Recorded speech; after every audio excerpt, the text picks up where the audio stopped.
Tipichwa mafoni ndimi kana tichara munomutara muchigara mberi penyu. Nyaya ndeyekuti huya tikurukure zviri kunetsa mumusha. Ndinomuudza kuti pane maridari aitwa mutarira ndotekerwa taruringa chaitezvi achitara maperpetual mafoni ni mutano.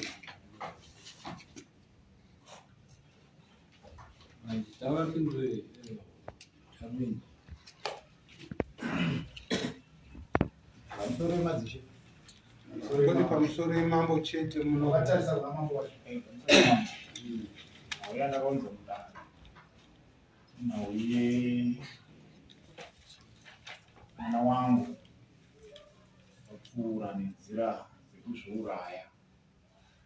Mushure mupfuura kuzviuraya. Ndani mwana wacho. Mildred. Okay. Achizviuraya. Nhumbi dzake dzakagoyiwa asati asvika mumusha. Ari kumukwarisa kuti ndonyaya yandakaisa kudaro.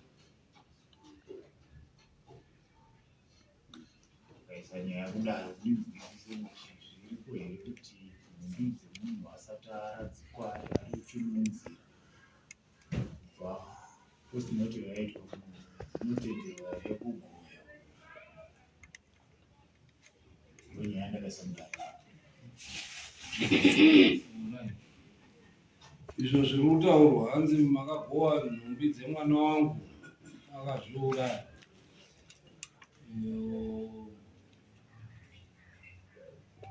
Asati asvika kumusha. Kumusha kwaifanira kuenda nekupi? Kumusha kwaifanira kuenda nekumidred. Mildred mumwe matsakwe kudowa. Kudowa.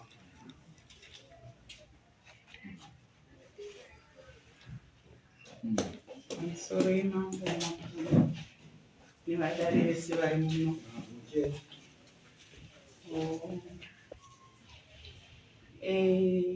Nyaya iri kutaurwa nhasi inyaya yakaenda kwachi Kadzunge ikapera ndikabhadharisa. Handizivi kuti kunoku ndo zvataurira here. Ndakatobhadhariswa nachikadzunge zvese. Ishe. Okay, takakura zvisiko saka Ishe Kadzunge tikatoenda nawo ende ari kutaura yasi chaitezvi ihanzvadzi yemuroora wangu ane mwana akafa. Handizivi kuti akamirira sanga. Anonzi Mudhani, mwana wehanzvadzi yangu.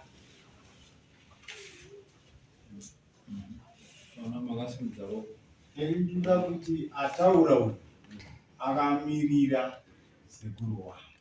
Sekuru wangu hawapo. Ipapo ndaita sei ndatenda. Hanzi nyaya yakambotongwa. Yakatotongwa ikapera. Pakaita chiripiso chakaripwa ava nditete wangu baba wangu. Saka nyaya yakatotongwa, tete wangu akaita sei wakaripa. Ini ndini muridzi wemusha. Kana ndakutaura ndakaita chikadzi kuiga mwana wangu unenge uri bhizi, unenge uri kumakuwa, unenge uri kupi kuti mwana wako aradzikwe. Uzonzwa unzi nhumbi dzemwana wako dzauda kukanda dzagoyiwa.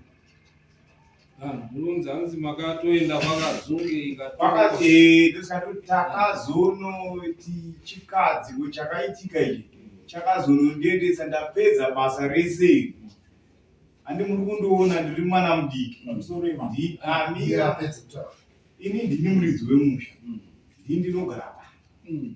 Tete ava pavakauya pamba havandaunidza kuti dambudziko chii. Vakangosvikira kumba kwangu nenhumbi dzemunhu. Pavakasvika wakabva wagowa. nhumbi dziya ini ndakatodzibata ndakadzimirira ndanga ndiri kumakuwa. Ini ndini muridzi wechinyi wemusha. Ndakatozonzwa ndapedza kuviga mwana wangu kuti nhumbi dzava isauma ishoma, pane dzimwe dzaitakura. Handisi kune mbozha nhare iriko mazuva ano. Pandafona ava ndo baba waripo, asi ndoti mukwasha. Ane mazvinzwa mukwasha kwaakabva, chaakafambira akangoya bva agowa nhumbi. Ini chikadzi kwechi ni semuridzi wemusha ndakadaidza zviko ndikati wese wemusha uyai timbonzwa kuti chii chaita kuti uyu. Ndakatodaidzira riri shoko, ivo vangu varipo. Akacho uyai mese ana mudhani isitirana chirandu titaurirane kuti chii chambozoita kudaro. Ndiri kufamba nechinyi nenyaya. Pandakadaidzira iri shoko, pandakazonosvika kumba hapana andakaona. Ndakatozonzwa kunzi tete wagowa nhumbi wawakagowa nawo mutumbi wangu wari munzira. Mai wangu wanga wasipo, wari kunzi wakamiririra. Mai wangu wakatoziva wachindibata nemhuri kuti magowa nhumbi sei ini ndisipo, kogumbeze rangu riripo. Ini ndaisazviziva kuti ndo zvaita sei, ndo zvaitika. Pandakada kutsvaga kuti ndo zvaitika, ndakabva panguva idzodzo semuridzi wemusha, handitataura ndikati ndini muridzi wemusha. Ndakabva ndabata runhare, tete magowa sei nhumbi, ndikati ndichaya nadzo kupera kwemwedzi. Ndikati ipapo apa handichagoni. Ini sekudzidziswa kwandakaitwa nababa wangu handina kuudzwa izvi. Ndakanzi kana munhu afamba nenzira izvi, paradzai nhumbi mobva makanda zvese ipapo. Ende ndo zvandaedza kuita sei. Asi pandakanobva kumakuwa ndakatonzwa ini ndadaidzira shoko rekuti mirai mese ana mudhani anani, ndichitosakazira kuti ava ndo tete ndo baba. Baba waita sei wasara, asi ndoti ndiye mukwasha. Mukwasha akasongosvika akandimhoresa, haana kuombera kana kundiudza kuti dambudziko chinyi, parikuda kuti panhamo panoda hupfu, panoda chinyi zvekushandisa. Haana kundibvunza. Paakagona kunosvika akakunosvika, paakasvika ndo pakaparadzwa chinyi nhumbi. Ini pandati ndakazozvinzwa ndapedza gozi handi kune muchimhanzisana nekuti kumhanyiswa kauku nekuti uyo aradzikwe aenda uko. Ndakatozonzwa chinzi nhumbi dzaparadzwa. Pandakasvika kumusha nchibva kumakuwa ndokwandanga ndiri. Asi pandakamhoresana naavo hawana kundiudza kuti chii chaitika, wakandipfuura. Hawana kuzondibvunza kuti mwana ndibaba ka. Hawana kundiudza kuti wow, manzwa zvawabhadhariswa, zvawakabhadhariswa kwani kwaishe. Handiri kunzwa wakabvuma nyaya yakwani zvawabhadhariswa, asi wangu wakuti ndakagoverwa kuna ishe bhozi. Iwo wangu wakutsanangudzi ndakagoverwa nevanhu vakauya vawanzi kwaishe. Ungagoverwa nemunhu angobva angobuda muizvi zvaakutonga nyaya yedu here. Ndo pandinoda kumbobvunza kuti madzimambo ndiri kutonga nyaya jelasi ndanga handikudzwa nyaya ndiri kutaura kuti abva padhoa mambo. Ndoda kutaura chokwadi changu, kana dai ndikanenererwa sei, asi chinhu chechokwadi. Ini ndakasvika vakomana vari vairi vangu vari panzi, mandiona kuti nzvimbo yandinofamba nayo pasi chaipedze problem nzironge ndiri mumba kwangu ndinyatsozvigadza zvakanaka. Asi ndakavati pindai mumba, ndikapinda mumba memurooro wangu, mai weivhi, ivo hawana kuzouya. Uye achibva mheno kwaaibva iyeye ari kutaura akabva ndikamuti nai vakomana uyai, chikanzi tete muri kuzviona kuti ndiri bhisi. Ndakanyarara. Pakaita wanhu wakataura, wanhu ivavo vakatoripiswa kwaishe Kadzungu. Wakati wandei umwe wacho ndisara pavana akamisikidzwa nevekumusha kwemuroora wangu akashaya paakashaya. Aibwa ndikuda kuti ndikutaurirei nhoo. Mhatya dzari dzinosungwa dzoigwa nechii kuita kuti mamhepo asaramba achitenderera. Zvese izvozvo imimi mosvika mogowa. Ndoziva kuti chinangwa chenyu chaa chiri chii.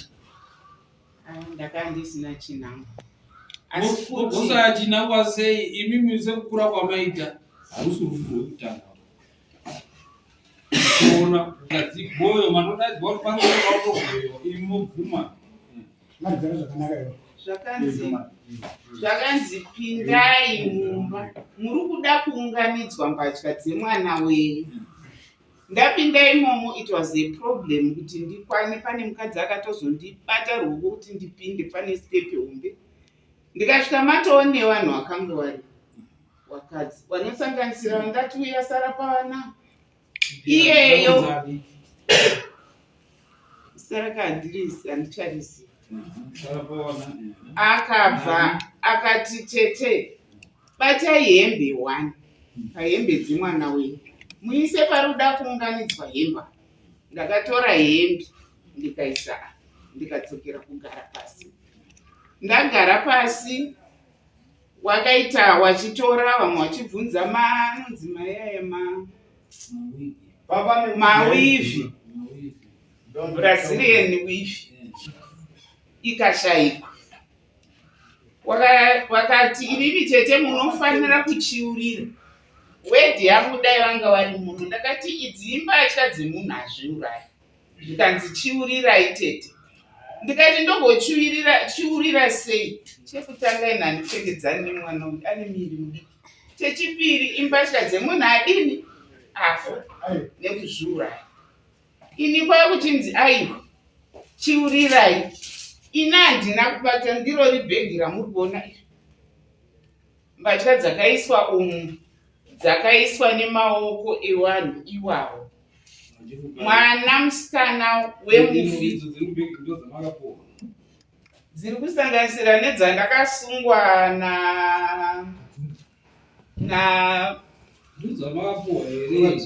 dzirimo dzamakapuwa. Nedzeva muri kuchiurira. Kuchiurira kuita sei? Waidipa hembe dzi ndaisa apa sei? Handizvizive.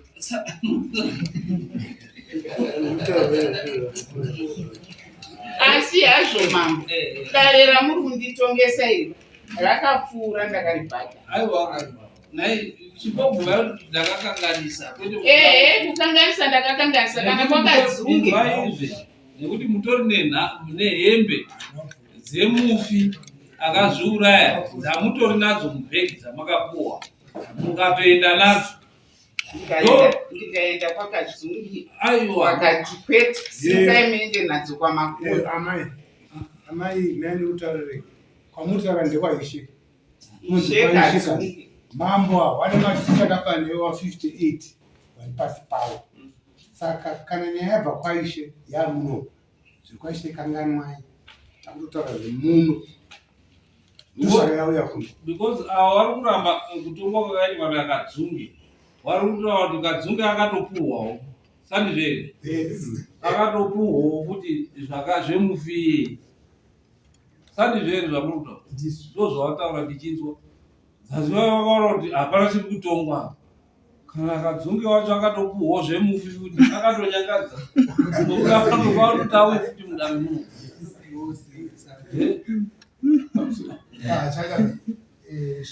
samanisira akutobvaruka ari kutotsanangura kuti ina handina kumwe ndakajekerwa nazvo, saka ndaita mutete paenda kuipfuudza mberi kwamuri mambo nyaya iyoyo kuti munyatsoinzwisisa ine ratidza kuti ine kakupumana mukati ndotsamba yake akanyora ida apa akatacha kuti uye kunomberi kwamunhu tatenda ndopana chinondinetsa ndechekuti inini imba yangu ndine mukoma wangu akazvipfuudza nenzira iyoyi, hanzvadzi yangu yazvipfuudza nenzira iyoyi. Sekuru wangu vari kupropose vanova gushungwa vanga vari kutaurwa kuti gushungwa iwavo sei nzira iyi, sei muri kungoshandisa bhozi ini baba wangu vanga vane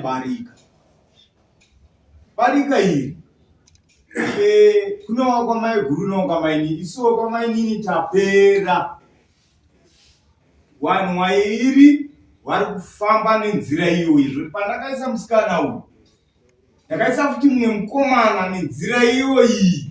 Saka zviri kunzi pamakagowa nhumbi idzi chindipaiwo jereramu. Saka ndakuda kuti sekuru wangu kuti chindiripa iwe imi pamakagowa nhumbi idzi. Ini handimuri kundiona ndiri mwana mudiki, asi ndini baba wemusha, ndini ndiri pamusha. Saka ini ndiri kunangana nezvese zvipi izvi. Handimuri kunzwa madzimambo zvandiri kutaura, handimuri kuona ndiri mudiki, asi ndini baba wemusha. Kuti maonero angu panyaya iyi kuona sekunge wamwe wacho wese wari kutaurwa vane ruoko rwakapinda pambasha idzi. Ndaiona kuti wakadaidzwa wese semhuri naishe wacho wese varipo. Nyaya yekumapeto kwayo ida kuenda kuseri kwechuru. Nekuti nhumbi dzemufiye dzaisafanira kunge dziri kutenderera nenzira iyoyi. Dzaifanira kunge dzakapaiswa pamwe chete nemuridzi wadzo wachiri kufamba nadzo mumaoko. Saka dare iri ndinoona kuti rinoda kupedziswa raenda kuseri kwechuru changamire. Makakwana here kuti muende kuseri kwechuru. Pamusoro yechangamire. Hai makakwana here toda kuti Takakwana. Saka ngaende kuseri kwechuru. Ngaende